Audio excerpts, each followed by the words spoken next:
What's up, YouTube? So in this video, I'm going to be going over my top 7 cornerbacks from the 2022 NFL draft class.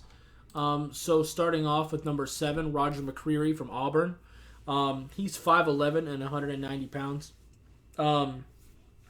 He ran a 4.5 40 at the combine. He plays with a lot of aggression, really solid play strength, even though he's only 5'11 and 190 pounds. He doesn't necessarily have the most fluid movement in the world, but it is what it is. But he's a solid tackler. Great in press coverage, really solid ball skills. Definitely not as athletically gifted as some of the other corners in the class, but still a really solid player. If you play with two deep safeties often, I don't think his athleticism is going to be too big of an issue. I think his mental processing in zone could be a little bit better, but it is okay right now. But I mostly see him as a nickel corner, and a damn good one at that. That I think you can get some solid value out of in the and probably in around the 3rd round. So let's move forward to Cair Elam, cornerback from Florida. He's 6'1 and 191 pounds. He ran a 4.39 40 at the combine. His final season at Florida was a little bit on the rougher side, but if you look at his previous seasons, he definitely has some pretty good tape. Plays with a lot of patience and is pretty strong. He has shown some inconsistency as far as staying connected to the receiver, unfortunately. But very good awareness in zone. He can get a little bit grabby at times, which is something I want to see him work on. But his technique is definitely lacking a little bit, but he definitely has all the physical gifts you could want. Really solid ball skills. I think he's going to be a solid 3rd round developmental player that has all the traits in the world. I could see him possibly falling to the 4th, but with just the value of cornerback, I just don't really see it. I think he's probably going to be a 3rd round guy. Moving on to number 5, Bryant from Cincinnati. He's 6'1 and 193 pounds, and he ran a 4.5 4.40, so he's a little bit slower than Elam. But very, very good football IQ. He's being reported as a really good leader and locker room guy. Really solid ball skills. He doesn't have the elite speed you're looking for, and if you're going to have him be like a press man coverage corner, he's definitely going to need safety help over the top. But where I think he is best fit is that he is really, really good in zone coverage where he can really take full advantage of his good football IQ. His hips can be a little bit stiff, especially in man, but he's a really solid tackler. If you're a team that does a lot of zone, I think this guy could be a really good player for you, probably somewhere in the late 2nd round.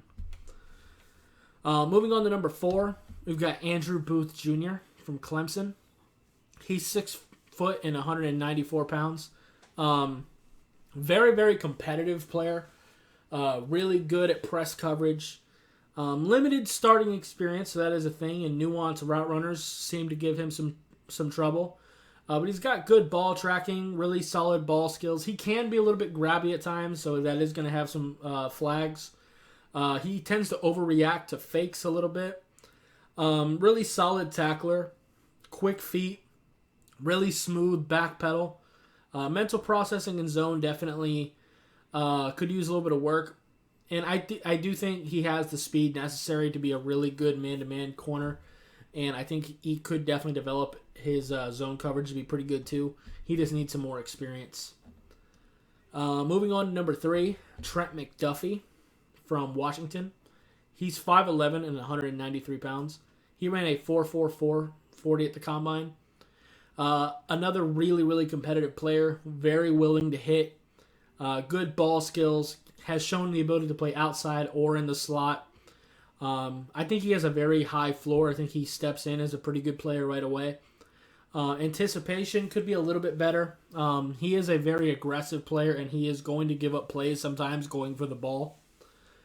Very, very good in press coverage. Like I said, solid tackling, solid in zone, but I think he's going to be best in man-to-man.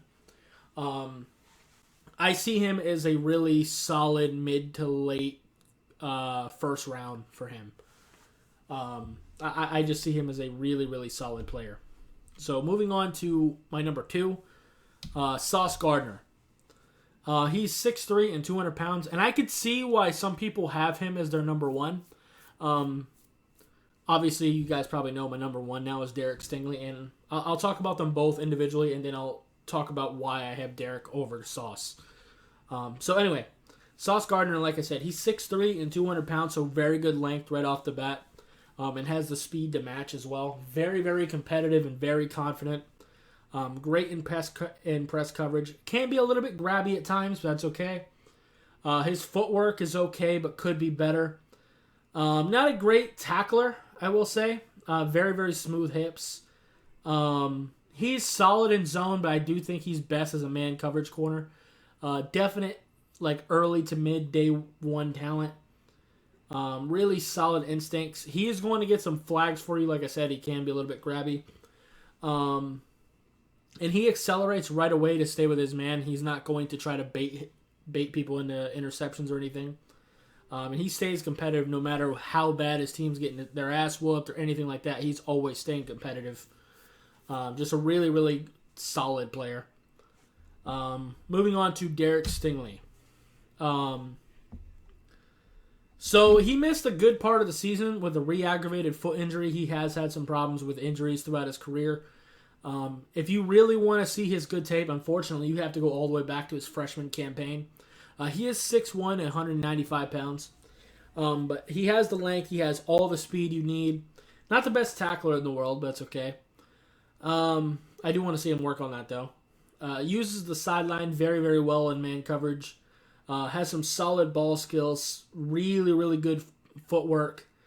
Good in press and off coverage. Doesn't matter.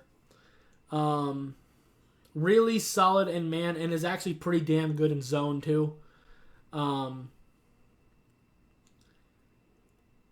The concern with him though is his competitiveness.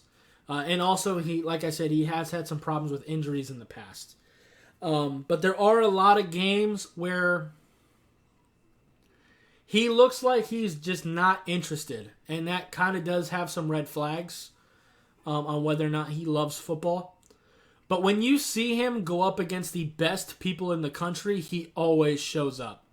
But just game in and game out, sometimes he has trouble. Like just staying interested and like the little shit beats him. But if you go back to his freshman tape, he can be like the next best corner in the NFL. Like he has that legitimate talent level. But it's just a question of how much he wants it. Like, Sauce Gardner is definitely the safer pick. For sure. So I can understand why people would have him as their number one. But Derek Stingley's ceiling is so high. And I think he still steps in as a day one pretty damn good corner. So I don't think his floor is that low. Because at the NFL level, you're always against top talent receivers. It's not like college. So I don't know. But anyway, that's going to do it for this video. If you liked it, appreciate hitting that like button. If you have any questions or comments in the comments down below, subscribe if you haven't already, and I'll see you next time. Bye, guys.